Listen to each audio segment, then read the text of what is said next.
묵상 기도하심으로 새벽 예배를 시작하겠습니다. 하나님 은혜와 사랑에 감사합니다. 간밤에도 주님의 품에 우리를 편히 쉬게 하시고 생날을 주셔서 예배케 하심을 감사합니다. 오늘 이 하루도 임마누엘 주님과 동행하는 하루가 되게 하시고 믿음으로 승리하는 하루가 되도록 인도해 주옵소서.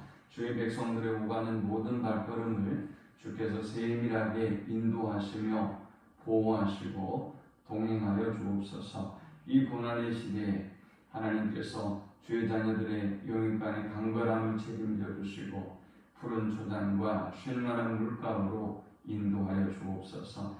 세상의 헛된 것들에 마음을 두지 않게 하시고 오직 하나님께 마음을 두고 승리할 수 있도록 인도해 주옵소서. 예수님의 이름으로 기도합니다. 아멘. 찬송 458장 드리겠습니다.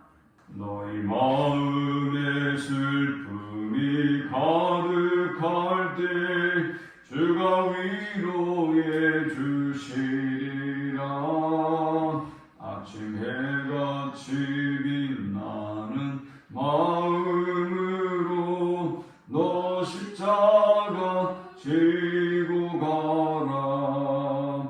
참 기쁜 마음으로 십자가 지고 가라. 내가 기쁘게 십자가 지고 가면 슬픈 마음이 위로받네.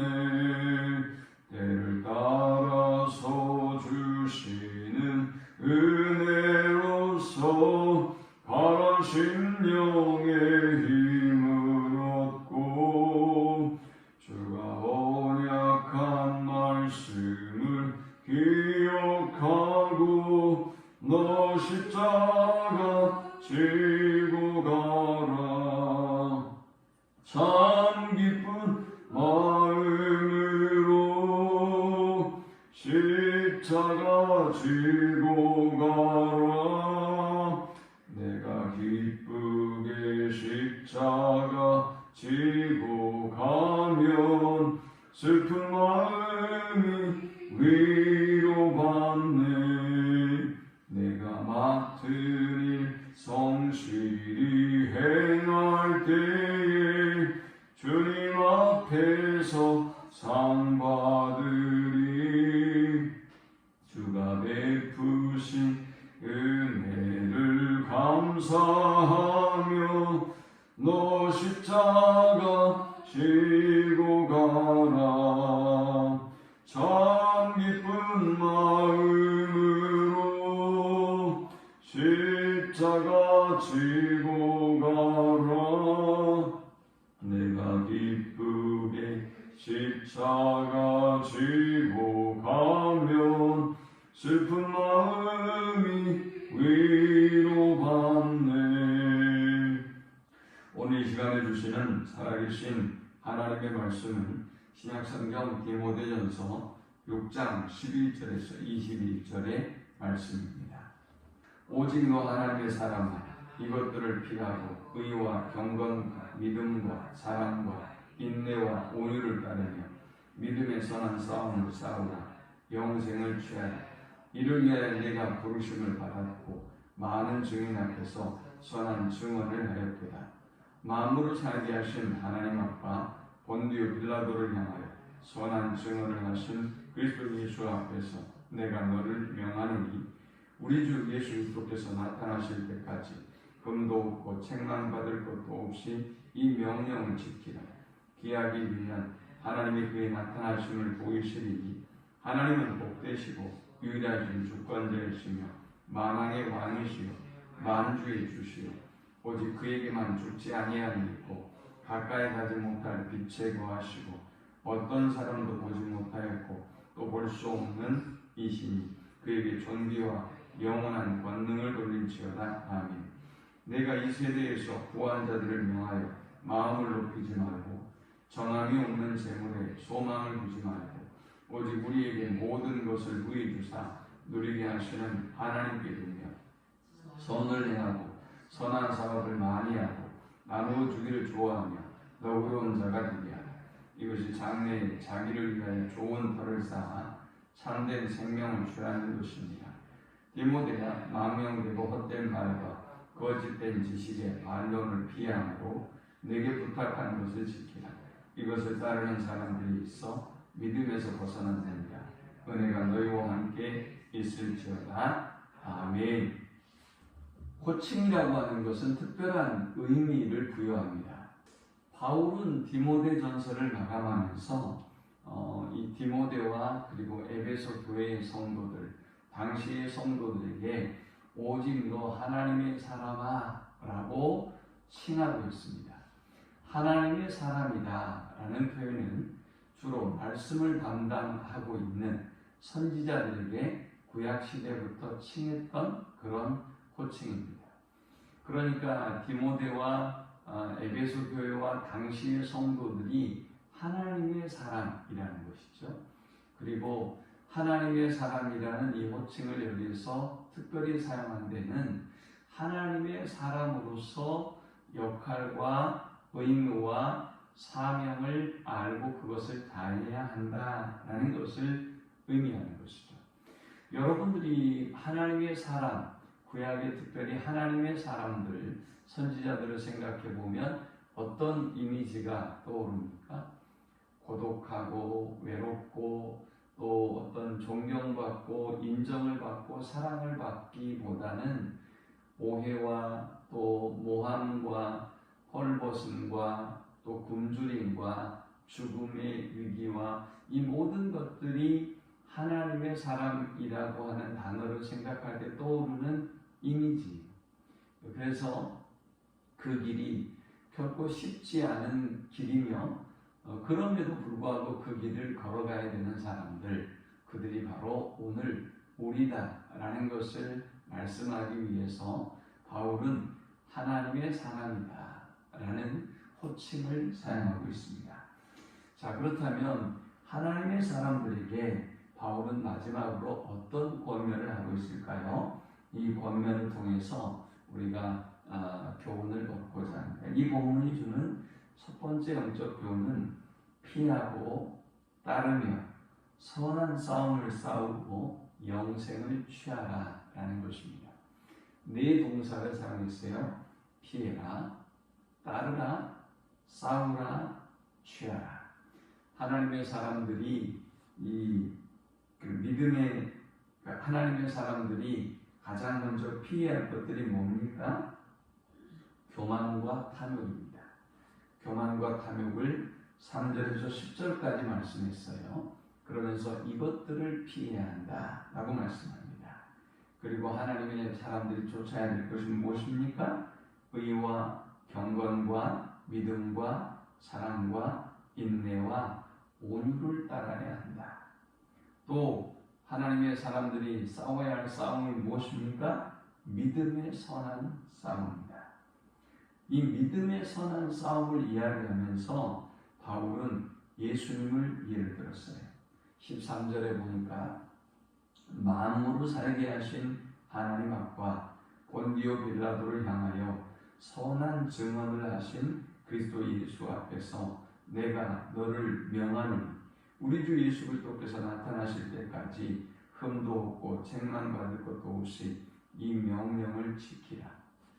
예수님께서 바라보신 분이 만물을 살게 하신 하나님만이 아니었어요.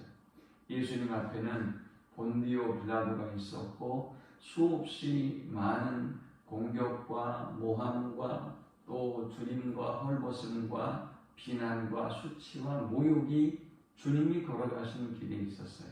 그럼에도 불구하고 주님은 그 길에서 싸워야 될 믿음의 싸움을 피하지 않았습니다. 본디오 빌라도 앞에서 싸움을 피하지 않았습니다. 하나님 앞에 담대하게 그가 가야 될 길을 걸었고 그가 전해야 될 말씀을 전했습니다. 자, 12절의 끝부분에도 보니까 많은 증인 앞에서 선한 증언을 하였도다 그랬는데 구약의 선지자들이 그러했고 우리 예수님이 그러했기 때문에 하나님의 사람들도 많은 사람들 앞에서 선한 증언, 하나님의 말씀을 지키고 가르치고 전하는 일에 힘써야 한다라는 것이지요. 그리고 나서 영생을 취하라 그랬습니다. 군인이 싸움을 싸울 때 결단하고 벌여야 될 것들이 있습니다. 쫓아야 될 것들이 있습니다. 치열한 싸움을 싸웁니다. 이 치열한 싸움을 싸우면서도 승리에 대한 확신을 가지고 승리에 대한 소망을 가지고 싸우는 것이죠. 하나님의 사람들이 취해야 될 목표는 영생이라는 것입니다. 이 일을 위해서 우리가 최선을 다해서 피를 흘리며 싸워야 한다는 것입니다. 그런데 우리가 이토록 치열하게 싸우면 15절에 기약이 이르면 하나님이 그의 나타나심을 보이니 하나님은 복되시고 유일하신 주권자이시며 만왕의 왕이시며 만주의 주시오 그랬어요. 헛된 것들의 마음을 빼앗기지 아니하고 우리가 피하고 또 따르고 그리고 싸우고 영생을 향하여 달려가면 마침내 그때 우리는 하나님의 영광을 보게 될 것이다 라는 것입니다. 16절에는 오직 그에게만 죽지 아니하였고 가까이 가지 못할 빛에 거하시고 어떤 사람도 보지 못하였고 또 볼 수 없는 이시니 그에게 존귀와 영원한 권능을 돌릴지어다. 아멘 했어요. 오늘 우리가 하나님의 사람으로 우리 자신의 정체성을 분명히 알고 교만과 탐욕을 피하고 의와 경건과 믿음과 사랑과 인내와 온유를 따르며 믿음의 선한 싸움을 싸우고 영생을 취하기 위하여 달려가면 하나님께서 반드시 이런 승리의 기쁨을 우리에게 주신다라는 것입니다. 두 번째 우리에게 주시는 영적 교훈은 교만과 탐욕을 버리고 하나님께 소망을 두며 선한 사업에 힘쓰라라는 것입니다. 17절에 내가 이 세대에서 부한 자들을 명하여 마음을 높이지 말고 정함이 없는 재물에 소망을 두지 말고 오직 우리에게 모든 것을 후히 주사 누리게 하시는 하나님께 두며 했습니다. 많은 사람들이 부하기 위해서 애를 씁니다. 그리고 물질의 소망을 둡니다. 그럼 문제는 뭡니까? 이 물질을 그들이 지켜낼 수가 없고 가져갈 수도 없는 것이라는 것이죠. 이것들을 하나님께서 주시고 하나님께서 지켜주지 아니하신다면 아무런 의미도 도움도 되지 않는다는 것이죠. 그러니 물질의 소망을 두기보다는 하나님께 소망을 두어야 한다는 것입니다. 또 마음을 높이지 말고 했는데 인간이 하나님이 주신 축복과 은혜 때문에 교만해지고 마음이 높아진다고 해서 자신을 지켜낼 수가 없단 말이죠. 그것들을 하나님이 빼앗아가면 생명도 건강도 부귀도 영화도 모두 다 자신의 것이 아니란 말이죠. 그러니까 우리의 소망을 하나님께 두라라는 것입니다. 그리고 18절에 선한 일을 행하고 선한 사업을 많이 하고 나누어 주기를 좋아하며 너그러운 자가 되게 하라 그랬어요. 이렇게 선한 일에 힘쓰라 그랬는데 그렇게 해야 할 이유가 무엇일까요? 19절에 이것이 장래의 자기를 위하여 좋은 터를 쌓아 참된 생명을 취하는 것입니다 그랬어요. 이 말씀을 다시 번역해 보면 그렇게 함으로 즉 선한 소망 없는 것에 마음을 두지 말고 선한 일을 행하고 선한 일에 힘쓰면 그렇게 함으로 그들이 자신을 위해 기초를 든든히 쌓아 앞날에 참된 생명을 얻게 하리라 그랬어요. 자, 그렇게 우리가 헛된 것에 소망을 두지 않고 선한 일에 하나님께 소망을 두고 선한 일에 힘쓰게 되면 하나님께서 이런 은혜를 그건 기초를 튼튼하게 쌓아서 마침내 영생에 이르게 되는 복을 누리게 될 것이다 하는 것입니다. 자, 마지막 세 번째 우리가 이 본문을 통해서 얻을 수 있는 영적 교훈은 헛된 말과 거짓된 지식의 변론을 피하고 부탁한 것을 지키라 했어요.